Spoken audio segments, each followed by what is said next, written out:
ইমানে ৰ'দ দিছে মানে নকব আৰু ৰ'দত যে একদম পুৰা মানুহ সিজি গৈছে তাকে ভাবিলো আজি এটা পৰীক্ষা কৰি চাওঁ যেহেতুকে ইমান ৰ'দত মানুহে সিজি গৈছেগৈ চাহ অকণ বনাই খাওঁ বুলি ভাবিছো চাওঁ চাহ অকণ বনালে মানে চাহখিনিনো সিজে নে নিসিজে এতিয়া হৈছে 11:03 পৰা মই সসপেনটো বহাই দিছো একদম পুৰা পানী দি লৈ পিনে যেহেতুকে এতিয়া ইমান ৰ'দ দিছে দেখিছে নহয় ৰ'দৰ তাপমান কেনেকুৱা হৈছে বাহিৰত এটিং যদি পানী ভৰাই থওঁ সেই পানীটিং মানে একদম পুৰা জুই চাই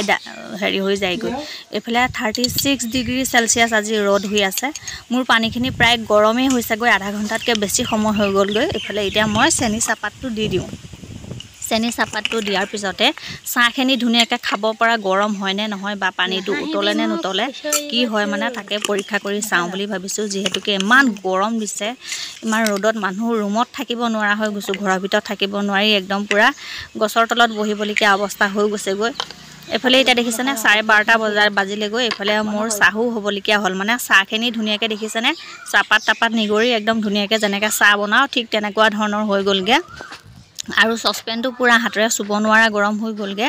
আৰু এতিয়া চাহখিনি দেখিছে ধুনীয়াকৈ পুৰা চাহপাত তাপাত তললৈ গ'ল পানী পুৰা গৰম হৈ গ'লগে